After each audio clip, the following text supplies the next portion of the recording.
বিসমিল্লাহির রহমানির রহিম। আসসালামু আলাইকুম। কেমন আছেন আপনারা সবাই? আলহামদুলিল্লাহ, আমিও ভালো আছি। আজকে আপনাদের মাঝে আমি নিয়ে আসছি বেগুন শুটকি রেসিপি। তো শুটকি তো আমরা সবাই কম বেশ খেয়ে থাকি। তো আজকে আমি এখানে চাপা শুটকি যেটা আছে সেটা দিয়ে আজকে আপনাদেরকে এই রেসিপিটা তৈরি করে দেখাবো। প্রথমে যা লাগবে আমাদের এরকম, আমি এখানে 3টে বেগুন নিয়েছি, এরকম গুটি করে নিয়েছি। আপনারা চাইলে একটু লম্বা করেও নিতে পারেন। আর লাগবে এখানে 4টে শুটকি। আমি এই সাইজের বেগুনগুলো নিয়েছি, আপনারা চাইলে গোলটাও নিতে পারেন। আর এখানে কিছু পরিমাণ শুটকি আছে, আপনাদের দেখানোর সুবিধাতে রেখেছি এখানে।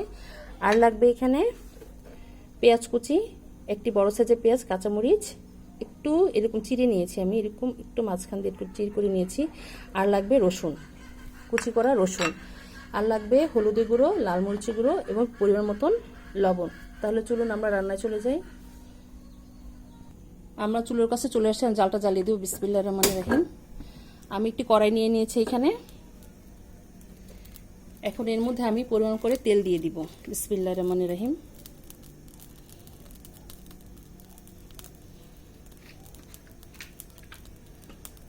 আমি এখানে চাপা শুটকি দিয়ে করব।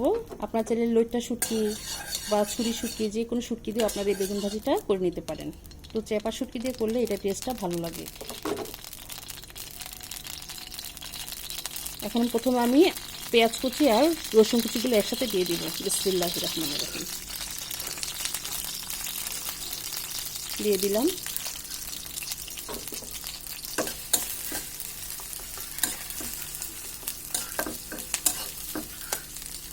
আমরা এটাকে বেশি ভাজবো না, হালকা একটু নরম হয়ে আসলে আমরা এর মধ্যে অল্প পরিমাণ পানি দিয়ে মশলাগুলো কষিয়ে নেব।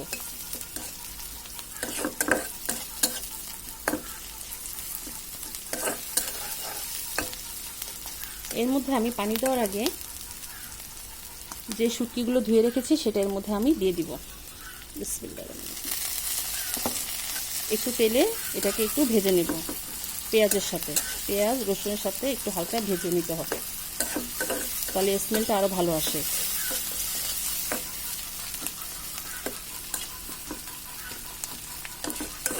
হালকা একটু ভেজে নিচ্ছি।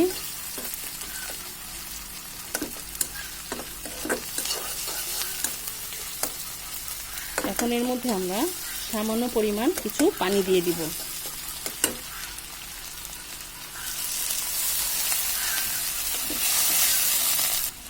কিছু পরিমাণ পানি দিয়ে দিলাম।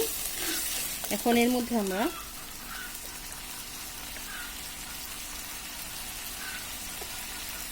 এক চামচ ভরে লাল মরিচের গুঁড়ো দিয়ে দিচ্ছি। আমি একটু ঝাল ঝাল করে রান্না করবো। শুটকি তরকারি যেহেতু একটু ঝাল না হলে খেতে ভালো লাগে না। এখানে আধা চামচের কম আমি হলুদ গুঁড়ো দিয়ে দিচ্ছি। যেহেতু আমার এখানে 4টি বেগুন, এখানে আধা চামচের মতন লবণ দিয়ে দিচ্ছি। এখন ভালোভাবে মশলাটাকে কষিয়ে নেব।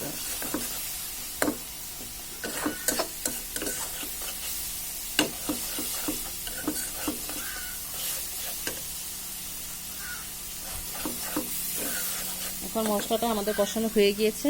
এখন এর মধ্যে আমরা যে বেগুনগুলো কেটে রেখেছি সেটা এর মধ্যে দিয়ে দিব।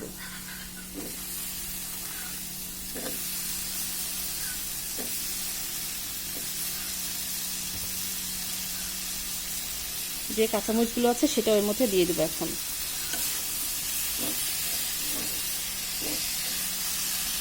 এখন হালকা একটু নেড়ে চেড়ে সামান্য পরিমাণ পানি দিয়ে এটাকে রান্না করে নেব। হালকা পরিমাণ একটু নেড়ে দিচ্ছি, বেশি কষানোর প্রয়োজন নেই, যেহেতু বেগুন এমনি সফট, এমনিতেই গলে যায় তাড়াতাড়ি। তো এখানে আমি অল্প করে পানিটা দিয়ে দিচ্ছি।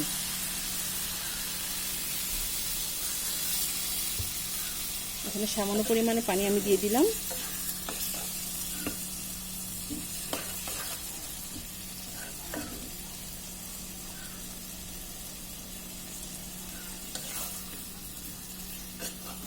এখন আমরা এটাকে ঢেকে দিব।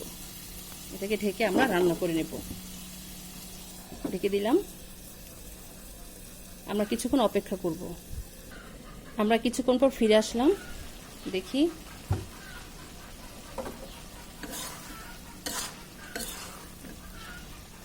এটা আর কিছুক্ষণ হবে।